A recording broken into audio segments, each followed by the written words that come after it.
so powerful, it actually causes the Earth to wobble on its axis, slowing its revolution and shortening that fateful day by almost 3 microseconds.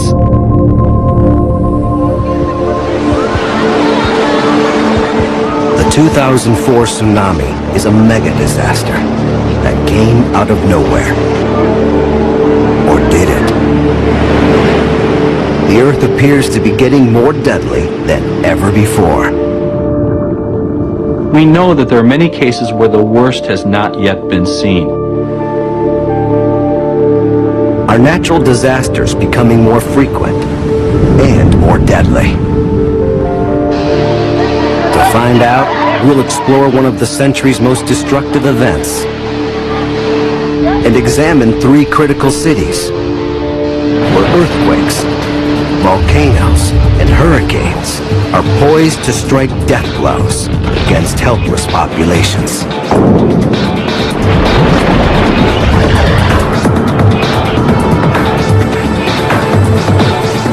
Can we avoid the outbursts of our violent planet? Or are we like this man on a beach in Thailand, helpless in the path of Mother Nature's fury?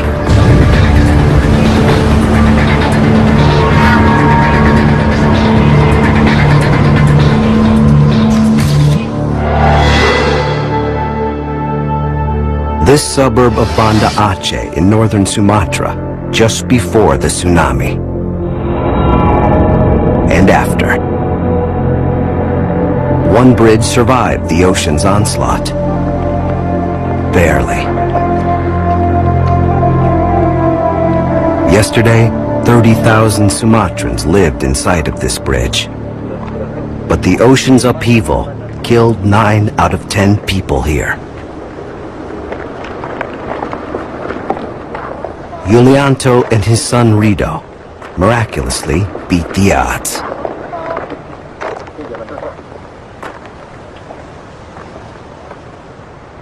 Sampai hari ini dia belum tahu bagaimana ke depan ini. We don't have anything anymore Tidak punya apa-apa lagi. except what we have on our bodies. Baju yang di badan.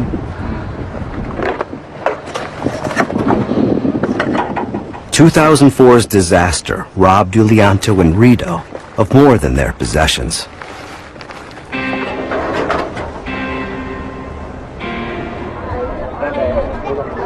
Father and son scour refugee camps in search of Rido's 2 sisters and his mother. I feel that since I was saved, then maybe my mother is out there somewhere. We're looking for everyone.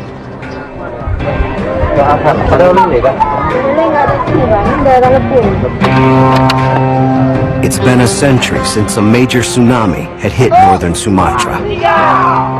But the islanders fear they haven't seen the worst. The monster that terrifies them came from a commonplace force of nature. About a dozen tectonic plates make up the Earth's crust. Floating on a sea of magma, these massive slabs constantly jostle each other. Just off the coast of Sumatra, a fault line where the India plate and the Burma plate meet. As one subducted the other, it released a tremendous amount of energy. This is a thrust fault, and it created the killer quake. And because it happened underwater, it displaced a massive volume of ocean, breeding the quake's deadly twin, a tsunami.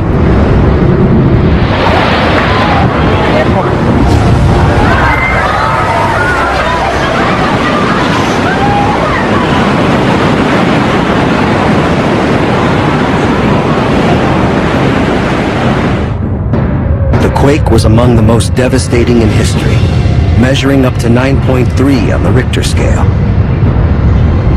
It exploded with the force of more than 36,000 Hiroshima-sized atomic bombs. Its staggering size makes scientists worry about the future of our planet. Geologist John Ebel desperately scours seismic records to find out, could more be coming? This is really one of the most profound earthquakes we've seen so far on planet Earth.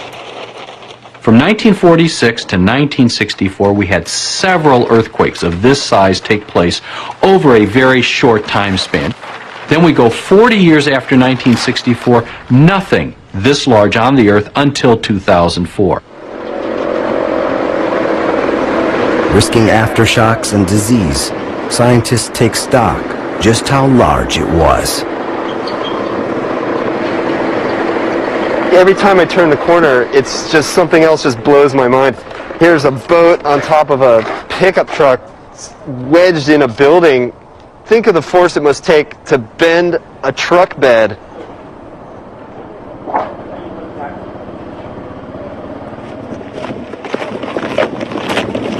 Tsunami scientist Jose Barrero uses surveying tools and GPS mapping to quantify the tsunami's power at maximum impact.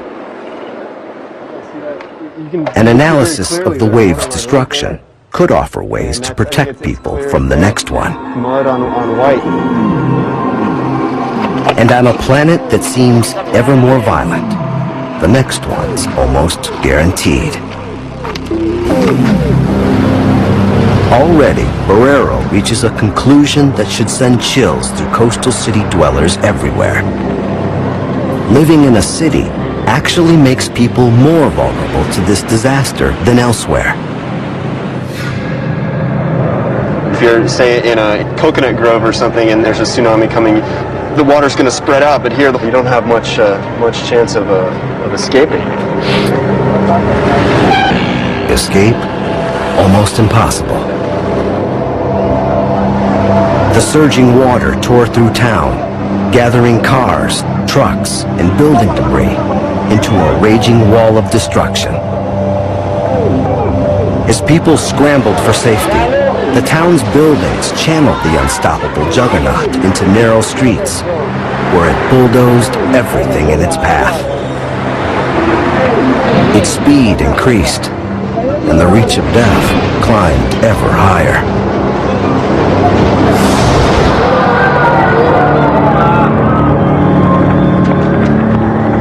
The difference between life and death was literally measured in inches. 2 to 3 meters. If you were here, you would have lived. If you were here, you died.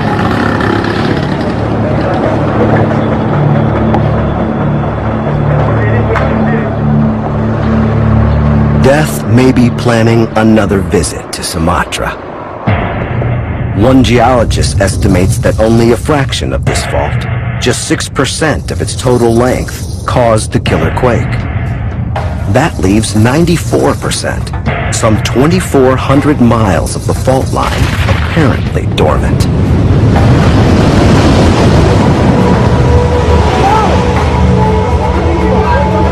There's more.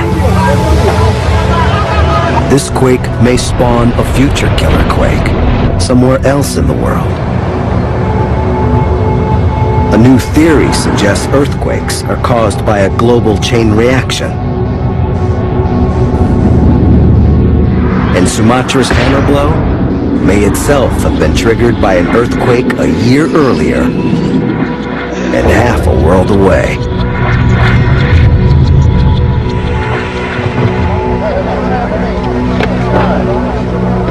December 26, 2003. Exactly 1 year before Banda Aceh's killer wave. A massive earthquake flattens the city of Bam, Iran, taking some 26,000 lives.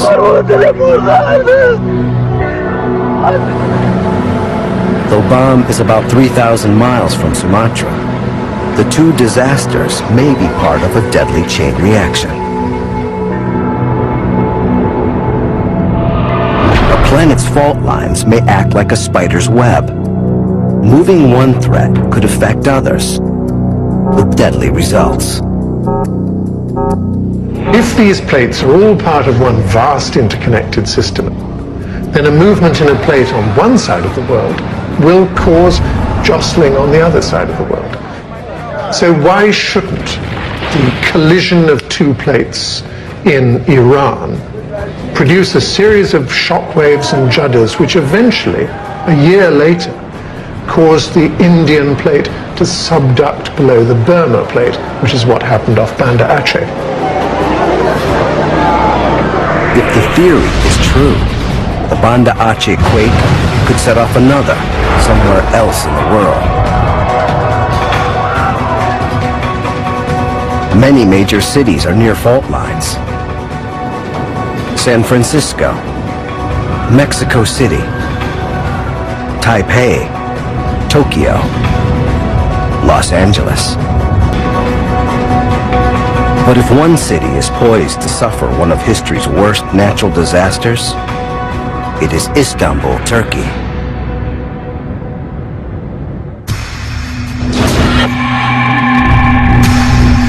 The North Anatolian Fault Line. This junction of two tectonic plates has been coughing up major quakes with stunning frequency in the last half-century. Like cascading dominoes, the quakes are bearing down on Istanbul. The death toll caused by a quake here would be staggering. This home to 10 million is the front line for examining our violent Earth. Hundreds of thousands could die. Why so many? Each year, 250,000 new people crowd into Istanbul and its surrounding suburbs. For years, apartment buildings sprang up to house the influx. Most were made of shoddy materials and thrown together at a reckless pace.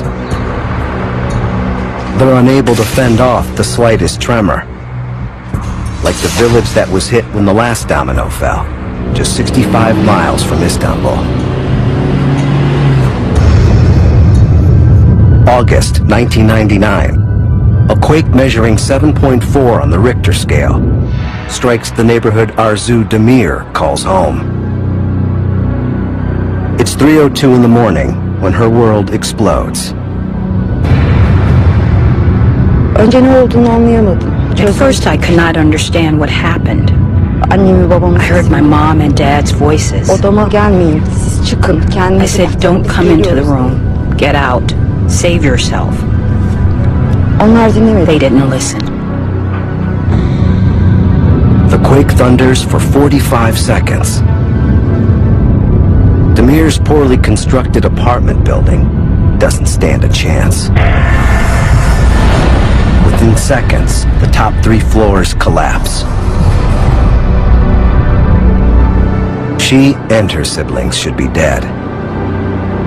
But somehow, they fall into a pocket in the rubble, just big enough to hold them. Demir is severely injured. Her time is running out. For hours, rescue workers grapple with debris and slabs of concrete, looking for any signs of survivors. Müthiş bir acı çekiyordum. I was in immense pain, Sonsuz bir acı. endless pain. Sesler I duyuyorum. started to hear voices.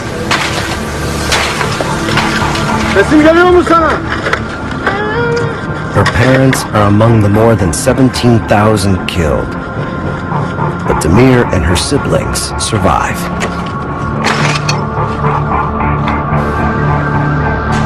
Had this quake struck Istanbul, an estimated 35,000 buildings would have been destroyed.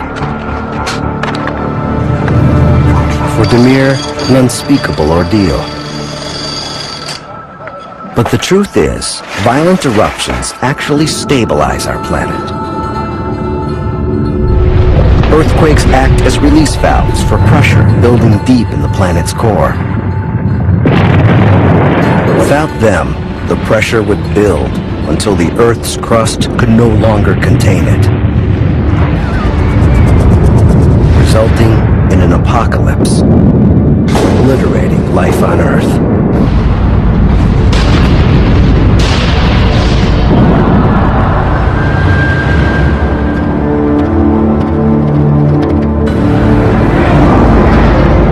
how can we learn to live with these terrifying events?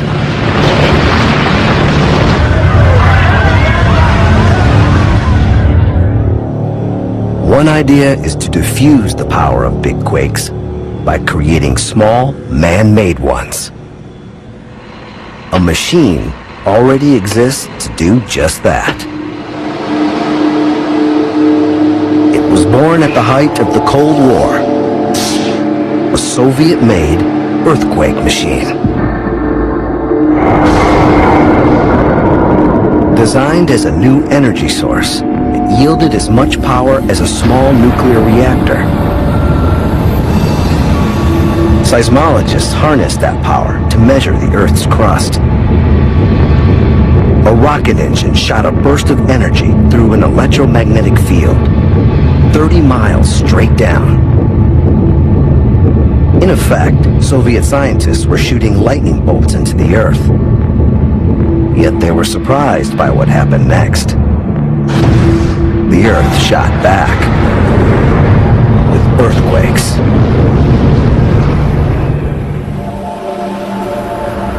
By creating small quakes, the machine could relieve pressure building under the Earth's crust. This might avert the kind of megaquake bearing down on Istanbul.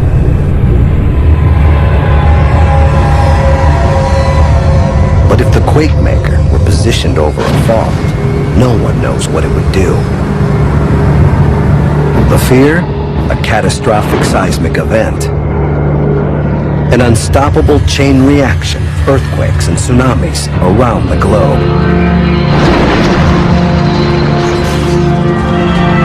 Experimentation with Mother Nature is a very, very difficult thing that we have to be careful of. We might actually trigger a bigger earthquake than the one we were trying to prevent. The U.S. military bought the quake machine after the Cold War ended. Where is it today?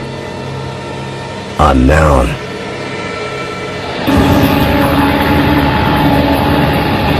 But the quake machine isn't our only hope. For decades, hydrologists have observed that when wells are dug deep into the earth, they can generate small tremors. This happens because water can push minor faults apart, causing the plates to slide. The theory is the same as with the quake machine. More small quakes instead of a big one. But like the quake machine, the issue is control. Inducing quakes is an inexact science. Once you begin using water to create tremors, you might instead release a killer quake. Like the one threatening Istanbul.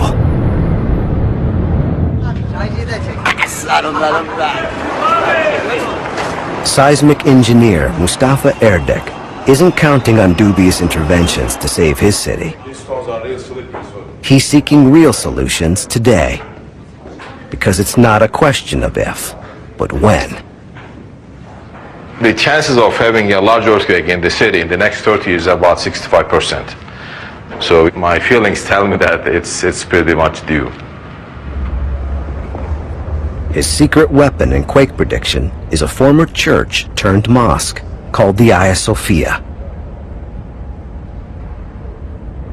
It's a sacred site by day, a high-tech early warning system around the clock. Erdek has crammed the mosque with monitors that transmit data to sensors at his hilltop laboratory. The mosque and more than 50 other locations across the city act as ears on the ground, alerting him to any signs of tremors. At the first hint of a quake, the system automatically shuts down major industrial plants to avoid leaks of dangerous materials.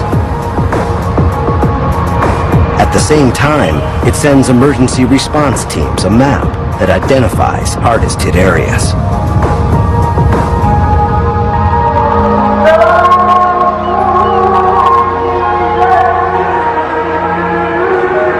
At most, the system will diminish the damage, not eliminate it. But these efforts could save thousands of lives.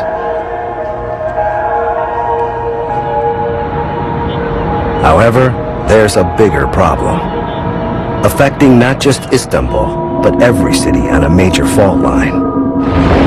The Earth is prone to periods of increased seismic activity, and we might be entering one such phase. The most recent quakes could be just the beginning. Meanwhile, we're compounding the danger. Like Istanbul's citizens, people all over the world aren't moving out of danger zones. They're moving into them.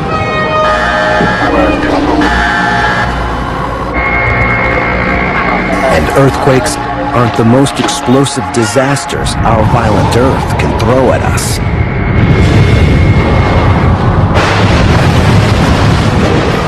Natural disasters dominate our headlines. Military now rushing to deliver food, As body counts soar, we feel like unwelcome guests on an increasingly hostile planet.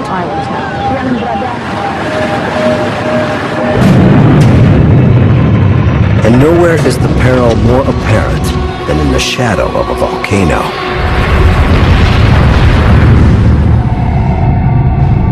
The Earth is home to some 600 active volcanoes. 500 million live within their blast range.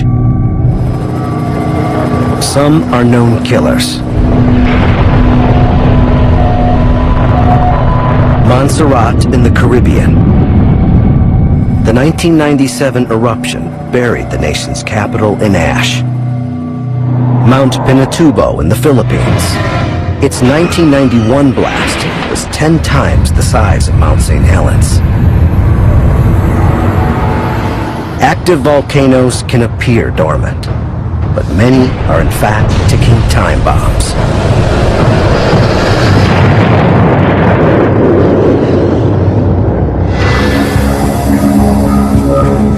Naples, Italy, the uneasy neighbor of a seismic serial killer, making it one city most likely to suffer a fiery death. Here, 600,000 people live within the red zone. That's the blast range of what's undoubtedly the world's most treacherous volcano. Vesuvius. A killer with a rap sheet a mile long. Its historic eruption in 79 AD entombed two entire cities, Pompeii and Herculaneum. Each about as close to Vesuvius as downtown Naples. Their victims are haunting reminders of an ancient disaster and a warning to Neapolitans today. While most of the world knows the story of Pompeii, few realize just how often Vesuvius erupts.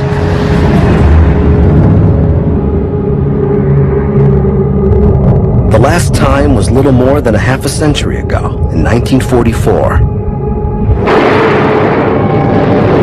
The Allied forces had invaded Italy and were driving north.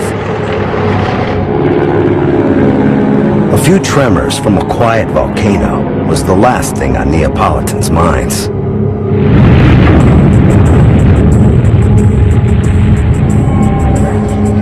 For more than a week, pumice, volcanic gases, and searing hot ash shot out.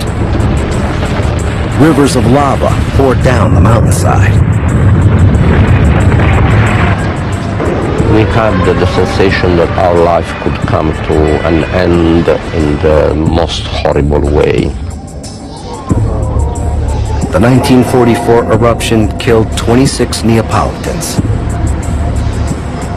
The city got off easy, which is perhaps why its lesson was seemingly ignored. Because from 1944 to 2004, those living in Vesuvius' shadow grew to 600,000. And all the while, the mass murderer has been building toward disaster.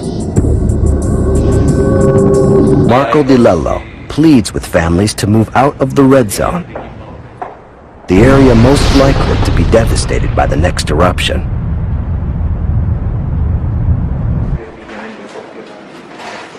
The Morano family is considering DeLello's plea.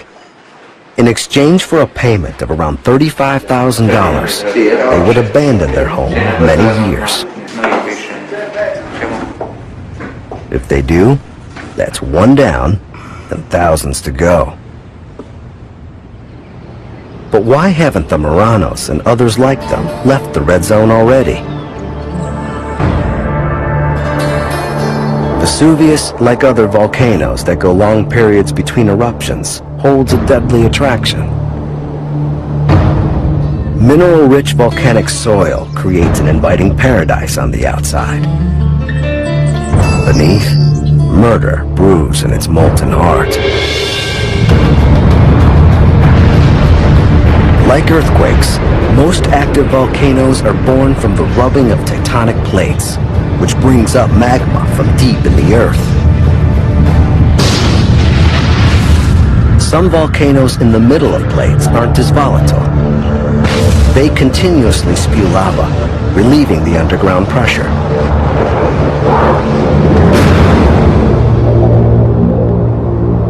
Volcanoes on faults, like Vesuvius, build magma and pressure for years, till they erupt with explosive force. A force of nature that's impossible to stop. It would happen like this. First, excessive gas leaks, bulges, and swelling. Then, when things get shaky, it's time to run. Because after those tremors, ghostly silence, followed by detonation.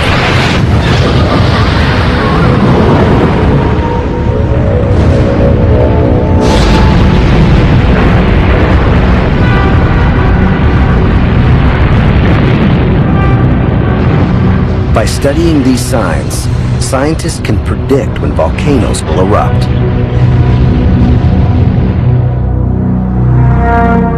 And few volcanoes are as closely monitored as Vesuvius. I think it's the most dangerous volcano in the world because there is no way to save the people without the complete evacuation of the area. Volcanologist Giuseppe Mastrolorenzo keeps a close watch on Vesuvius gases and temperature. Today, the monster sleeps quietly. But when Mastrolorenzo detects telltale signs, he can give Naples a full month's warning.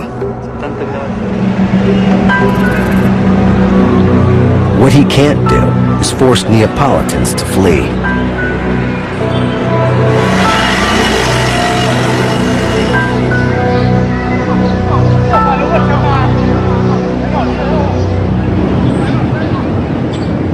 One family already has.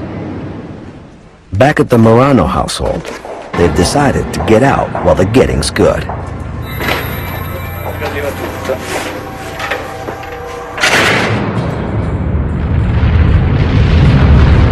At least with volcanoes, you can leave ground zero.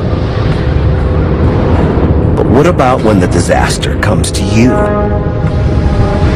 Another of our planet's furies literally arises from thin air and delivers savage destruction with lightning speed. But even if hurricanes are the most elusive natural disasters, they may offer the best chance we have of actual intervention. Small changes can really have a big effect on the weather. Can we stop one of these killers in its tracks?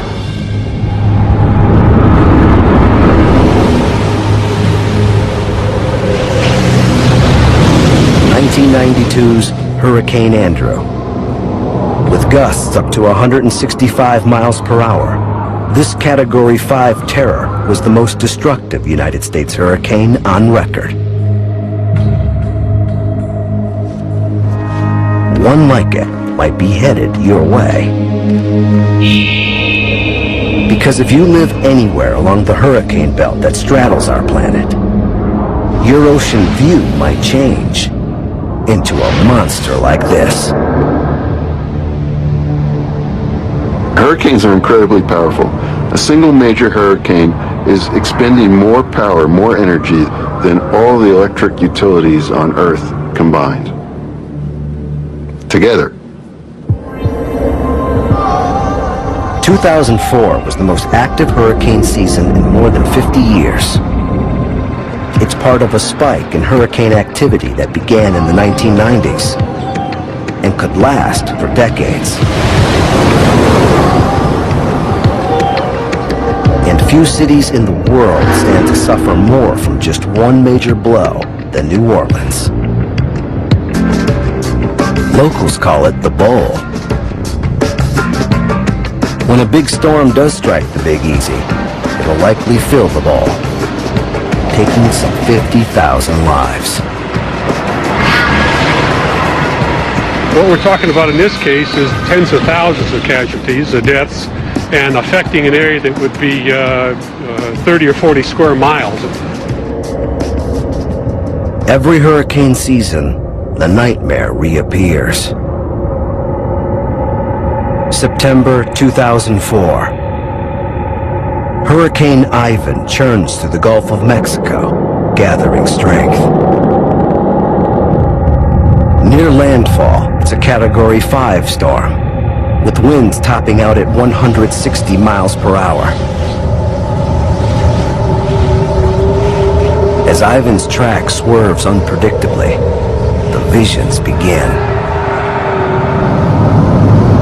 Visions of a storm surge blowing through Bourbon Street. Of houses and buildings bursting apart in the wind.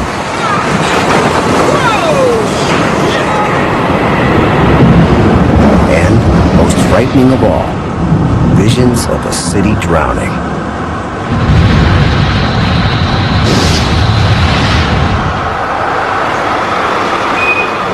As Ivan approaches, 600,000 people heed the warnings and evacuate New Orleans. But Hurricane Ivan ends up veering east and striking the Florida Panhandle. It kills dozens and causes billions in damages. It's a terrible tragedy for Florida. But New Orleans has survived its annual game of Russian roulette. The city knows its time will come, but scientists are desperate to find out when.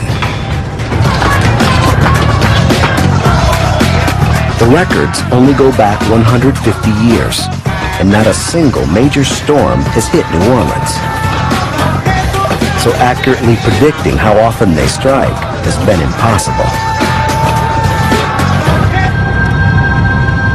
Until today.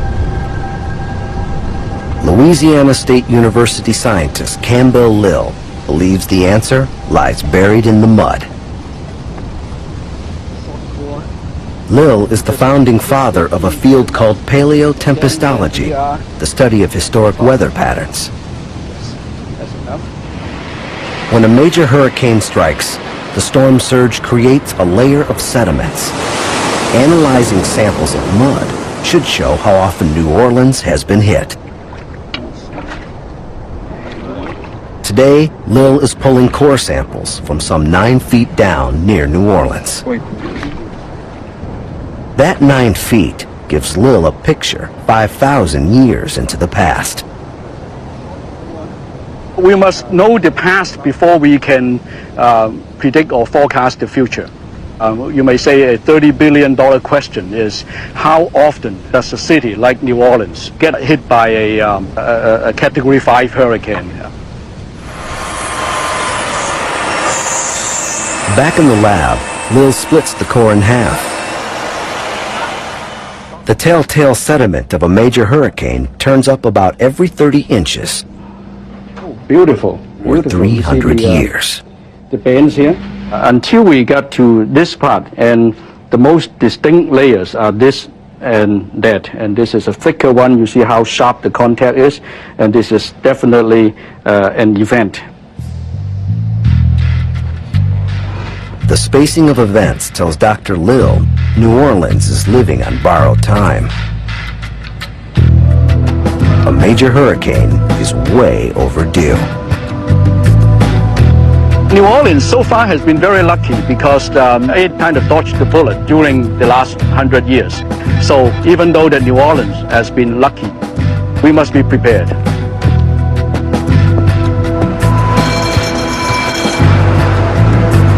The city's not entirely defenseless. Over the last century, the Army Corps of Engineers has built a system of levees 15 to 20 feet high. That might stop a flood caused by a Category 2 or 3 hurricane. But a big one would send waters over the barrier.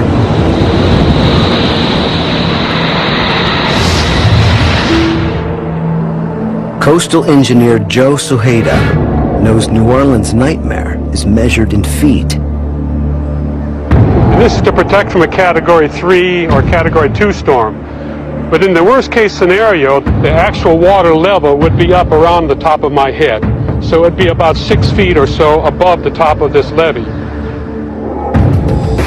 Residents here call the nightmare scenario filling the bowl. A storm surge bursts over the levees and has nowhere to go. The city becomes a lake. Its floodwaters are rendered toxic by sewage and chemical waste, and infested with disease. Cleanup all but impossible.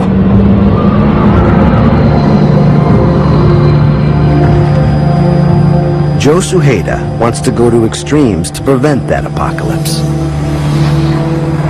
He proposes building a massive new wall to shield the bowl.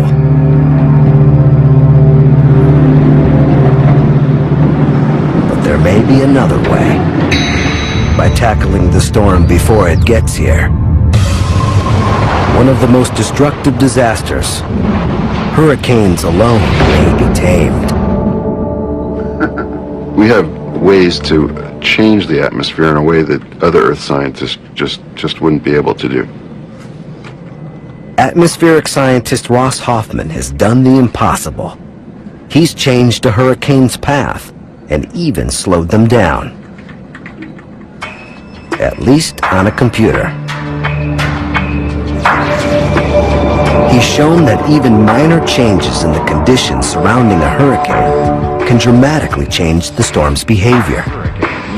In an attempt to reduce the winds by seeding the clouds near the center of the storm with silver iodide crystals. But he's not the first in a frantic quest to tame the monsters. Each year from June through October.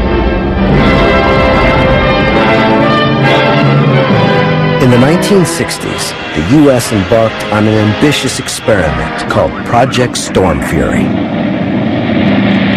The team tried dropping chemicals into the wind currents just outside the hurricane's fast-moving eye wall, hoping to slow down its strongest winds. But results? Disappointing. The bold initiative never succeeded in weakening hurricanes. Project Storm Fury was canned. Today, other scientists want to try a different approach. One that attacks a hurricane's moisture supply. We know that hurricanes get their main source of energy is at the ocean surface. Hurricanes live on two things: water and heat. Dry up the water in a hurricane's clouds, and theoretically, it evaporates. A team out of Florida is experimenting with a gel that absorbs more than 3,000 times its mass and moisture. Trouble is, to deploy enough gel, you'd have to fly almost 400 supertanker aircraft into the hurricane, about every 90 minutes. A costly solution, years from reality. Yet even if we had a proven strategy to eliminate hurricanes, we might have second thoughts about using it. Hurricanes provide enormous environmental benefits by redistributing heat in the atmosphere. If we like the Earth the way it is now, then we have to accept some of the side effects, and hurricanes are one of those things.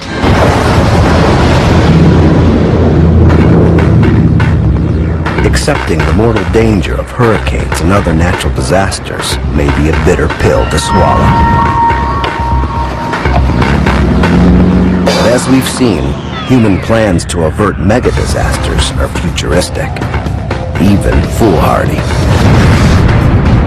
How vulnerable are we on a planet that seems to be getting more violent, more deadly, more hostile every year?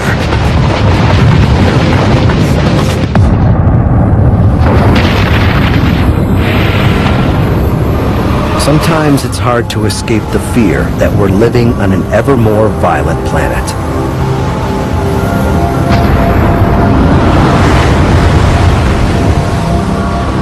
Just 3 months after 2004's mega disaster, Banda Aceh's worst nightmare comes true. Another major quake explodes off the coast. Shockwaves are felt around the world. Hardened by 2004's catastrophe, victims in Banda Aceh await a new killer tsunami that never comes. Why? One theory: this quake occurred in shallower waters.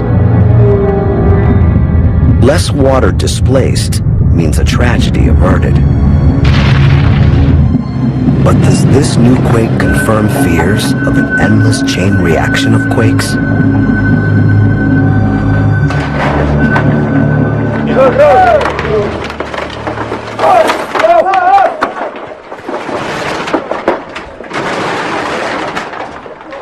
Banda Aceh still reels from December's punishing wave.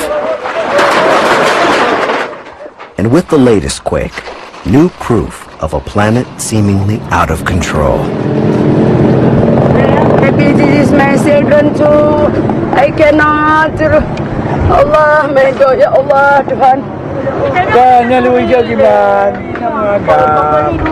This woman last saw her family shopping on this street. One of these buildings holds their bodies.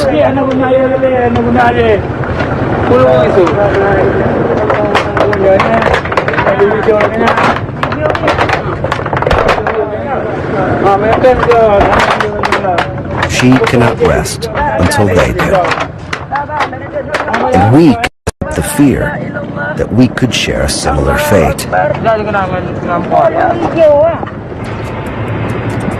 Some scientists predict another mega tsunami could come from an entirely different source. Not a quake, but a volcano. This huge volcano is part of the Canary Islands in the eastern Atlantic.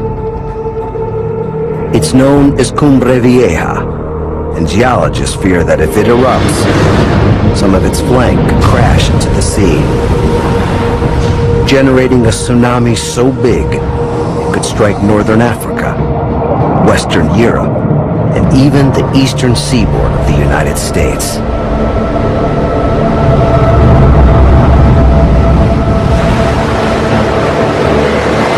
Scenarios like this make us feel the Earth is getting more violent.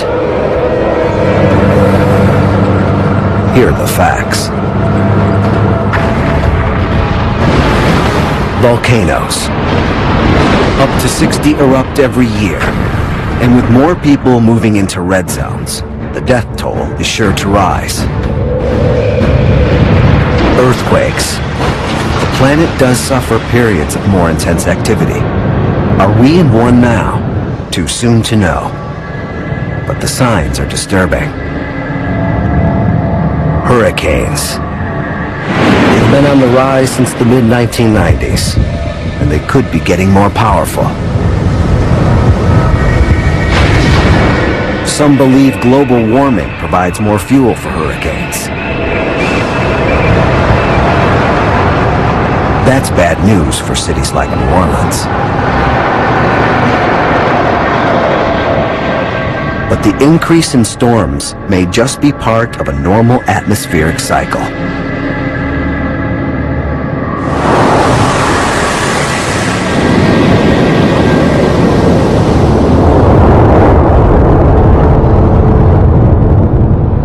This is the Earth simply showing that it's a living entity, and it's flexing its muscles, it's breathing, it's creating and recreating. It has to destroy some of itself in order to recreate more of itself.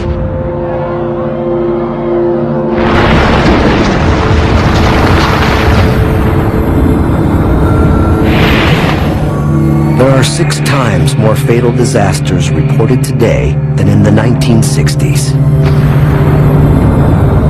But the violent Earth is not to blame. The real cause: around half the world's people live in danger zones, prone to inevitable Earth catastrophes. Most of these places are in poorer countries. Soaring populations, poor building quality, and the absence of warning systems mean rising death tolls are a certainty.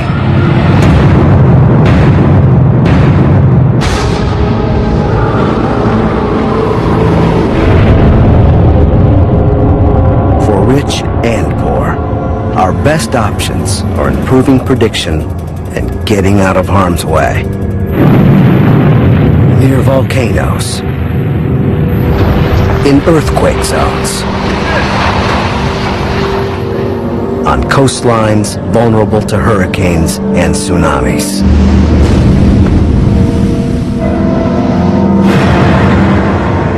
We live on the edge, and we occasionally pay the price for doing so, because what makes places beautiful are the forces that from time to time destroy them. Destruction will always be a part of Earth's rejuvenating processes. But for many of us, it's our choice whether we'll stand in the path of disaster.